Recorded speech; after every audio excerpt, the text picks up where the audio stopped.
नमस्कार दोस्तों, स्वागत है आपका न्यूज डिस्कशन में। आइए डिस्कस करते हैं आज का करंट अफेयर्स। एक बीमारी चली है जिसका नाम है रूमेटाइड अर्थराइटिस। ये खास करके अध्ययन हुआ है हाल ही में। तो ये वयस्क जनरेशन यानी कि जो यंगस्टर है, युवा जनरेशन है, उसमें ज़्यादातर ये देखने को मिला है रूमेटाइड अर्थराइटिस। यह दीर्घकालिक एक सूजन संबंधी डिसऑर्डर है, सूजन संबंधित विकार यानी डिसऑर्डर से। इसके लक्षण क्या है? अगर इस प्रकार के लक्षण आपके बॉडी के अंदर दिखते हैं तो तुरंत ही अलर्ट हो जाइए, उसे इग्नोर मत कीजिए। इसके अंदर है, अगर आपके अंदर जो फीवर है, हल्का हल्का हमेशा फीवर महसूस रहता है, प्लस उसके बाद नींदें आपकी चढ़ जाती है, मतलब नींदें कम लगती है, डिप्रेशन हो जाता है, मूड ऑफ होता है। उसके बाद आंख और मुंह आपका ड्राइनेस लगता है, मुंह और आंख हमेशा ड्राइनेस होता है। वेट लॉस होता है, मतलब कि वजन आपका धीरे धीरे घटना हो जाता है। ज्वाइंट पेन्स यानी कि जहाँ जहाँ आपके जोड़ है शरीर में, वहाँ वहाँ दर्द होना शुरू करता है।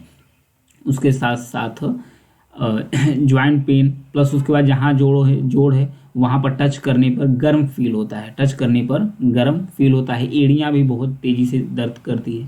तो ये सब अगर आपके अंदर लक्षण है तो वो किसके लक्षण है? रूमेटाइड अर्थराइटिस के लक्षण है, तब इसे आप इग्नोर मत कीजिए। तो ये था इसके बारे में, रूमेटाइड गठिया के बारे में। ये होता क्या है? एक प्रकार का ऑटो इम्यून्स विकार होता है, ऑटो इम्यून्स डिसऑर्डर्स होता है।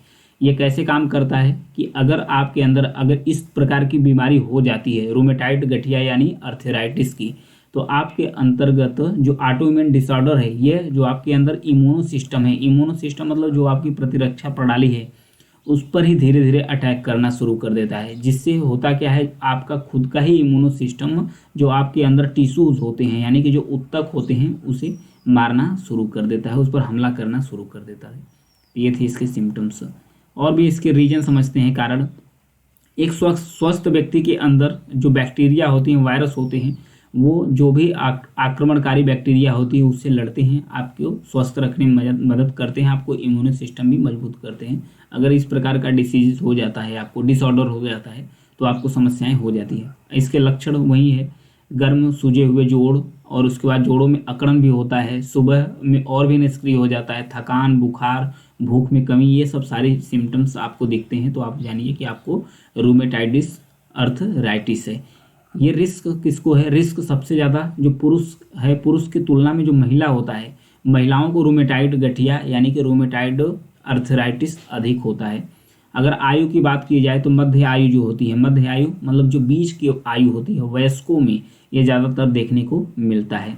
इसका इलाज क्या है? इसका इलाज यही है कि आप एक्सरसाइज कीजिए यानी कि व्यायाम करिए डेली बेसिस पर, प्लस दवा लेते रहिए। दवा लेते साथ तो इसका शल्य चिकित्सा यानी कि इसका सर्जरी भी इलाज है। इन सब सारी चीज़ों को अगर सिम्टम्स कोई भी देखे तो आप डॉक्टर से सलाह ले सकते हैं। नेक्स्ट है, वायु प्रदूषण के बारे में दिया है। हाल ही में अध्ययन हुआ है, इस अध्ययन से यह पता चला है कि वायु प्रदूषण के कारण भारत में हर साल 2 मिलियन से अधिक लोग मरते हैं। 2 मिलियन, 1 मिलियन में 10 लाख लोग होते हैं, 2 मिलियन यानी 20 लाख लोग, 20 लाख लोगों की हर साल मृत्यु हो जाती है। किसके कारण? वायु प्रदूषण के कारण। वहीं पूरी दुनिया भर की बात किया जाए तो प्रति वर्ष जो जैव ईंधन से चलने वाले इंडस्ट्री हैं, चाहे इंडस्ट्री हो, चाहे बिजली उत्पादन कारखाना हो, चाहे परिवहन हो, जो भी जीवाश्म ईंधन का उपयोग करके चलते हैं, उसके कारण जो पॉल्यूशन यानी कि जो प्रदूषण निकलता है, उससे पूरे विश्व में 5.1 मिलियन लोग एक्स्ट्रा मर जाते हैं। ये रिपोर्ट है वायु प्रदूषण की। वायु प्रदूषण के बारे में अगर जानें तो वायु प्रदूषण वायुमंडल में एक ऐसे पदार्थ की उपस्थिति है जो मनुष्यों या अन्य जीवित प्राणियों के लिए हानिकारक है, जलवायु या सामग्रियों को भी नुकसान करता है वायु प्रदूषण। और भी इसके बारे में देखेंगे, कौन सी गैस है जो वायु प्रदूषक का काम करती है। इससे संबंधित क्वेश्चन जबरदस्त बनता है कि कौन वायु प्रदूषक गैस है, कौन नहीं है। जैसे अमोनिया है, कार्बन मोनोऑक्साइड है। ध्यान रखिएगा, जो कार्बन डाइऑक्साइड है ये आपका वायु प्रदूषक गैस नहीं है, ये ग्लोबल वार्मिंग यानी कि जो वैश्विक तापन है उसके लिए रिस्पॉन्सिबल है, ये इसके लिए नहीं है वायु प्रदूषक के लिए। Sulphur dioxide, nitrous oxide, methane है। फिर उसके बाद कार्बन डाइऑक्साइड और इसमें कार्बन डाइऑक्साइड तो मेंशन किया है, हालांकि ये प्रदूषक का काम नहीं करते हैं, ये काम करता है किसका? ये जो ग्लोबल वार्मिंग है उसके लिए रिस्पॉन्सिबल है। और भी कार्बनिक और अकार्बनिक पदार्थ हैं। वायु प्रदूषण से मनुष्यों को बीमारियां होती है, एलर्जी हो जाती है, यहाँ तक कि जो डेथ है यानी कि मृत्यु भी होने की संभावनाएं बढ़ जाती है। इसके अतिरिक्त जानवर और खाद्य फसल जैसे अन्य जीवित चीज़ों हैं उसको सीधे नुकसान पहुंचाता है वायु प्रदूषण या वायु पोल्यूशन से। कुछ जलवायु परिवर्तन के कारण जो ओजोन है, ओजोन में भी कमी आती है। ओजोन क्या करता है, समताप मंडल में एक लेयर होता है जो सूर्य से निकलने वाली अल्ट्रावायलेट किरणें होती हैं उसको रोकता है। अगर ये अल्ट्रा ओजोन लेयर नहीं होता तो अल्ट्रावायलेट किरणें सीधे अगर पृथ्वी पर आती तो ये मनुष्यों में त्वचा कैंसर और भी मोतियाबिंद जैसे घातक बीमारियों को जन्म देता है। नेक्स्ट बीएसएफ के बारे में दिया है। बीएसएफ मतलब बॉर्डर सिक्योरिटी फोर्स। हाल ही में प्रधानमंत्री के द्वारा बीएसएफ स्थापना दिवस के अवसर पर शुभकामनाएं दी गई थी देशवासियों के लिए।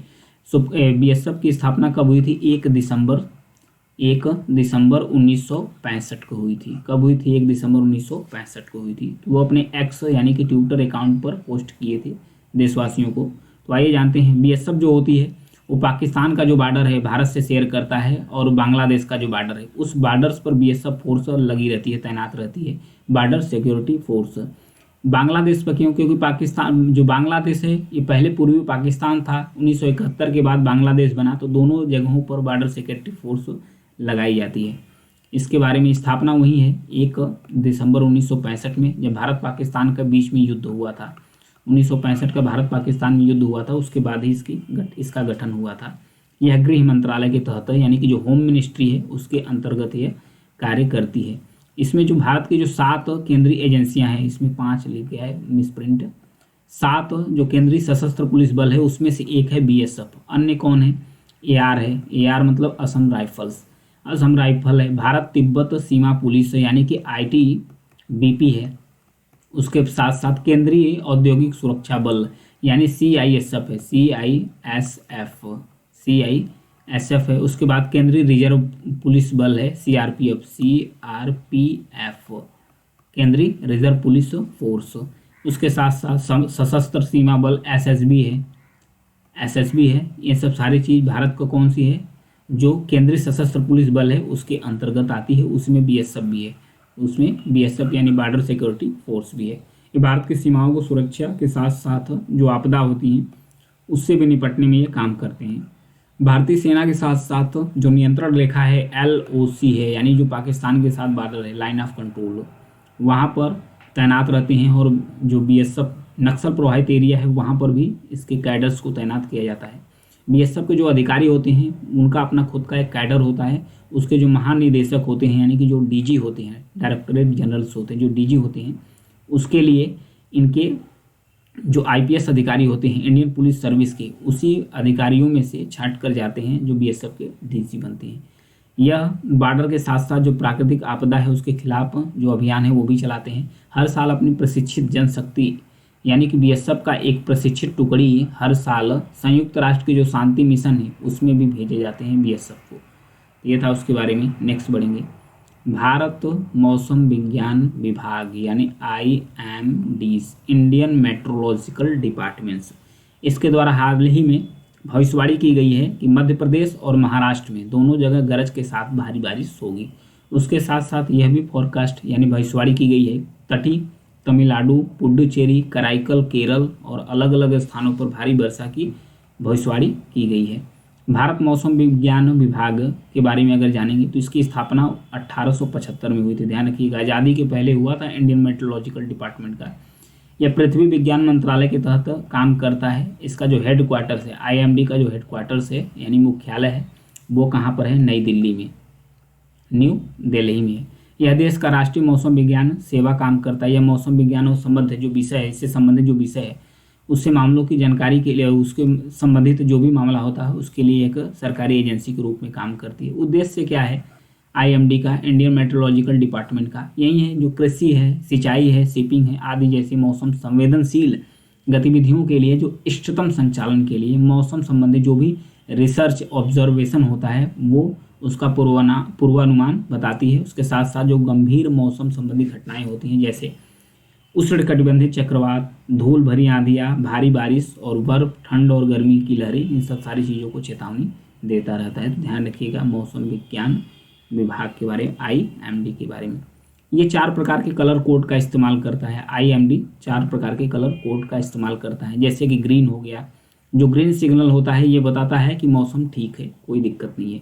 जो येलो कलर का सिग्नल होता है ये कहता है कि सावधान रहे, यानी पीला रंग कई दिनों तक चलने वाले जो गंभीर रूप से खराब मौसम है उसका संकेत देता है। वहीं ऑरेंज या एम्बर कलर का जो होता है, ऑरेंज या तो ये एम्बर कलर का जो होता है वो बताता है कि मौसम ऑरेंज अलर्ट यानी अत्यधिक खराब है मौसम, चेतावनी के रूप में जारी करता है। उसके साथ साथ सड़क और रेल बंद होने और बिजली आपूर्ति में रुकावट के साथ साथ जो आवागमन है उसमें व्यवधान की भी संभावनाएं रहती है जब ऑरेंज अलर्ट जारी कर दिया जाता है। रेड अलर्ट सबसे खतरनाक है, ये बेहद ही खराब मौसम की स्थिति के लिए भविष्यवाणी की जाती है, इससे हर एक चीज़ बाधित हो जाती है। नेक्स्ट बढ़ेंगे HF-117, ये है क्या?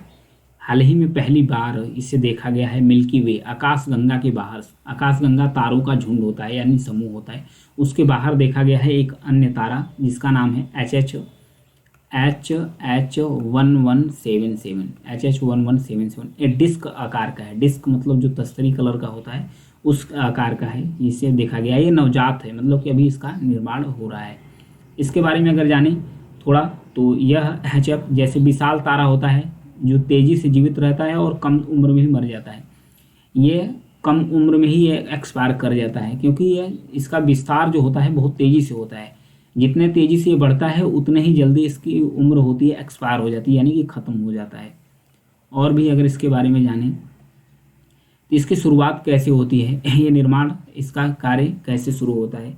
ये अपने परिवार से जैसे ही होता है ना, ये नवजात जो है HF-1177, ये अपने परिवेश से ही जो पदार्थ होते हैं ये अपने तरफ आकर्षित करता है, खींचता है। जैसे ये पदार्थों को अपनी तरफ खींचता है वैसे ही इसका आकार है यानी जो डिस्क है ये बढ़ता चला जाता है, आकार इसका बढ़ता चला जाता है। ध्यान रखिएगा, जिस भी तारे का अगर द्रव्यमान जितना अधिक होगा उसका जो आकर्षण शक्ति होगी यानी जो गुरुत्वाकर्षण शक्ति होगी वो भी उतना ही अधिक होगा, उसकी ग्रेविटी यानी गुरुत्वाकर्षण शक्ति उतना ही अधिक होगी। तो ये था इसके बारे में, जिसमें अधिक से गैस और धूल भरी हुई है, अधिक से अधिक अपने तरफ क्या करता है, जो पदार्थ होता है उसके आकर्षित करता है। तो इस तारे को याद रखिएगा, नवजात स्टार है जो गैलेक्सी यानी आकाशगंगा के बाहर पाया गया है। आज के लिए इतना ही है। Thank you.